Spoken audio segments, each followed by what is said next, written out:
Kaixo, egunon, ongi etorri Donostia zinemaldira, gaur kafe bat hartuko dugu den Stilhed filmeko taldearekin.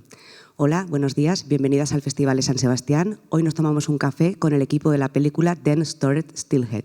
La película compite en la sección New Directors por el premio KUJATH New Directors y el premio TCM de la Juventud.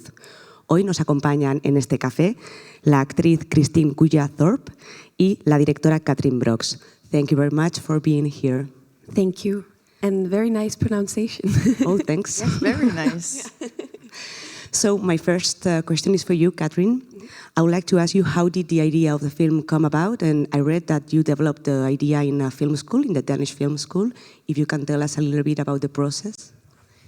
Yes, I mean, actually the idea didn't, I developed it after film school, so it was 3 years ago, in 2019. I was done at the Danish film school, and I was beginning to work, figure out an idea for my first feature. And,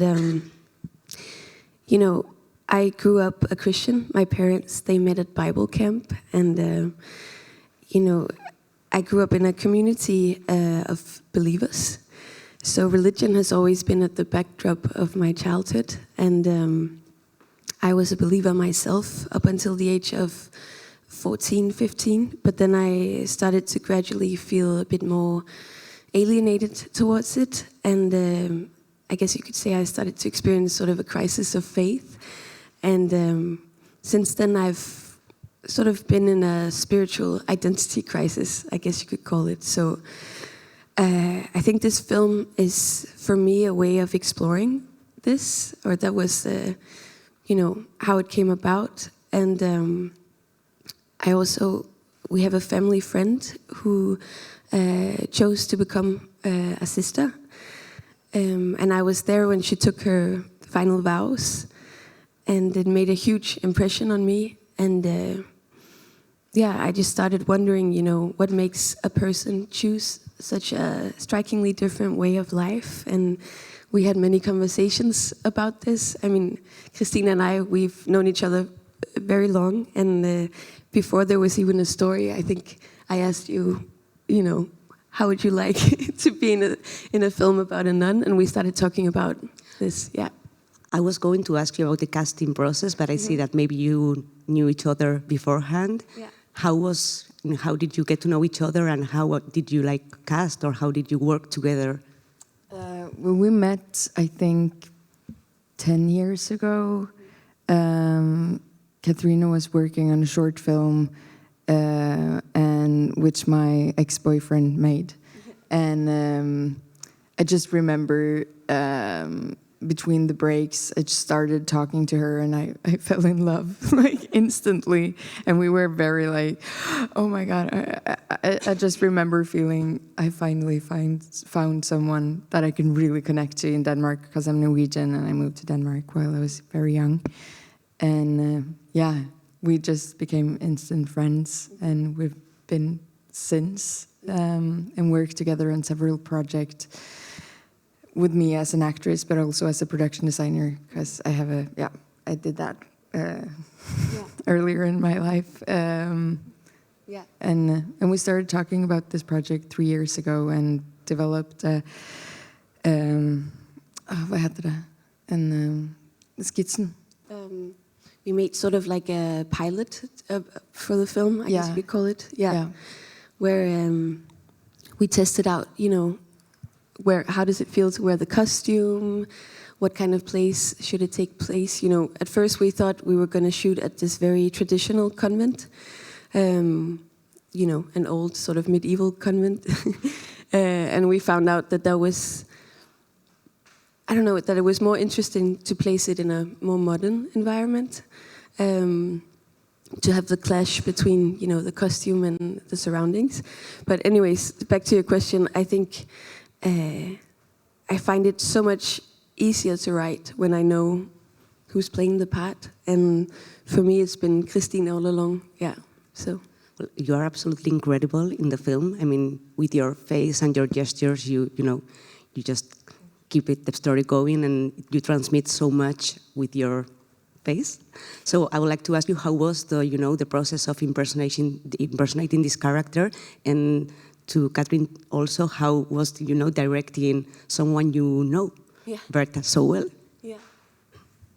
But I must say that Alma is probably the character which is furthest away from myself. I wear my emotions very much like On the sleeve, yeah. yeah. I'm very, and I use a lot of gestures.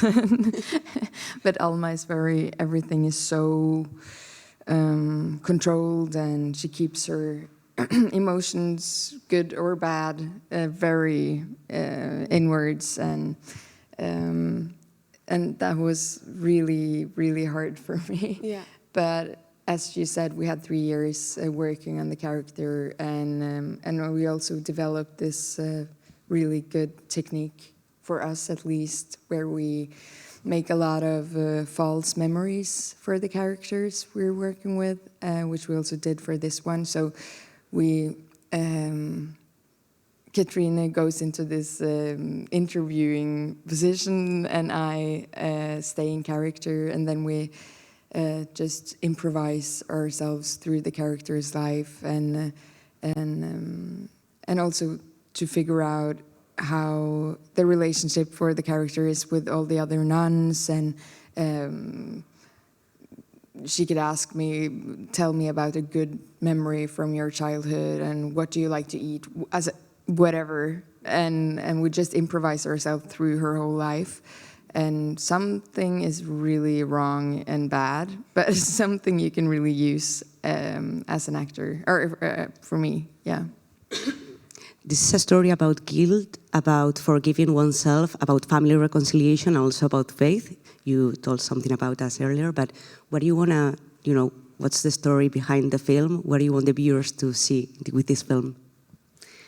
I think for me, it's never really about giving answers with the film. I hope that the viewers, when they walk out of the cinema, that they will have a conversation about things like, what does it mean to be a good person?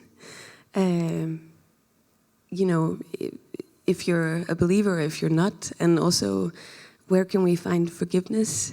And yeah, and also, where do we find meaning in our lives when something meaningless happens? So these are some of the conversations that I hope the film can spark. But really, I'm incredibly excited to yesterday we had the first screening ever for a live audience for the world premiere, and we got to speak to a lot of people afterwards, and it was so moving, because this is the first time the film really becomes alive, and we were just getting a glimpse of what kind of conversations people are having after, and it seems like, yeah, people were talking, right? Yeah, so, yeah. You were talking a little bit about the architecture of the convent earlier, and I want to ask you, because there's something that on your approach that it's nearly touching the horror genre at some point. I was going to ask you about this approach, if it's something that you were looking for, and how does it mix with the story of faith and reconciliation and forgiveness that you were talking about?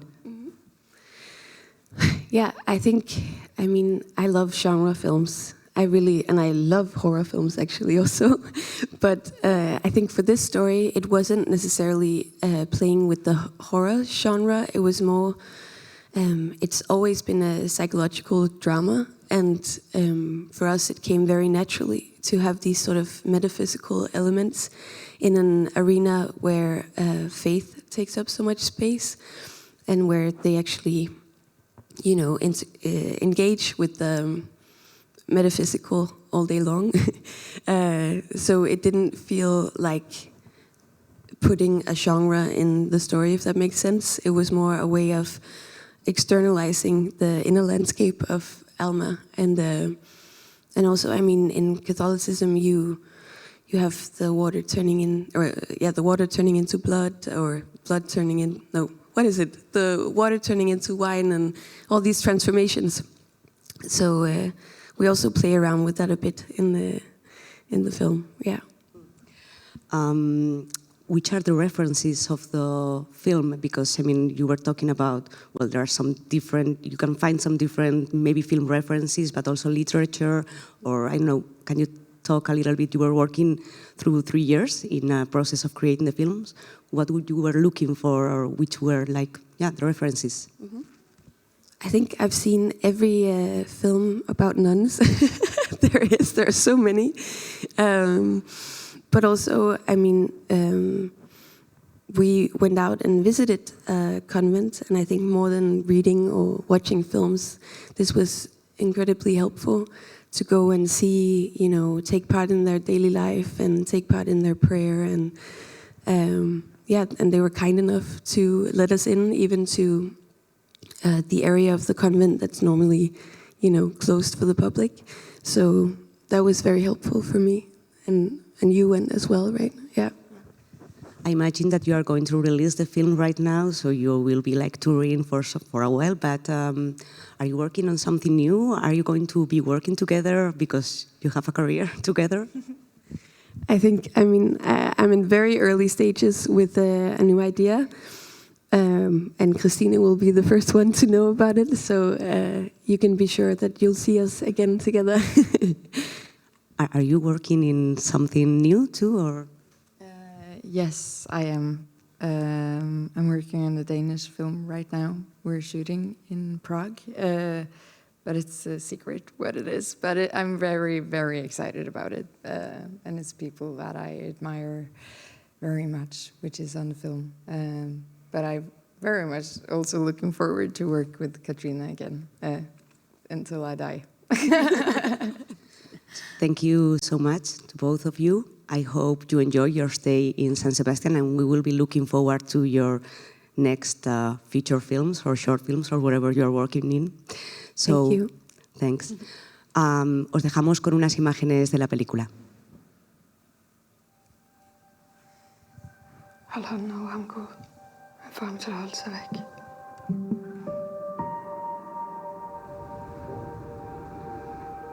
Det er nu, du for alvor skal bevise dit kald. Jeg er klar.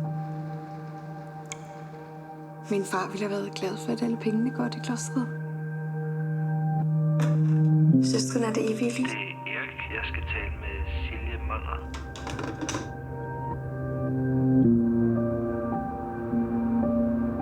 Er den ikke flot? Søster Alma, du har en gæst. Skal du giftes med Jesus? Hvad er det, du vil? Jeg har givet pengene til klostret. Det er også mine penge. Jeg kan ikke gøre for, at far laver et testament på den måde. Jamen, jeg bekymrer ikke, du laver mor. Det er hendes bror. Det er mærkeligt, ikke? Man kan blive så forskellig, når man er søskende. Så kommer Isak. Vores lillebror. Kan vi ikke snakke om det? Jeg har brug for, at vi taler om Stod du ikke, at det kan det? Jeg bad dig om at komme Erik i møde. Det virker, som om du gør det modsatte. Jeg ved for det hver eneste dag. Det er fandme sødt af dig, at du lige tænkte på mig, da jeg lige fik Gud til at fikse den for dig, når du ikke selv kunne være der. Jeg bliver alvorligt bekymret for, om du er klar.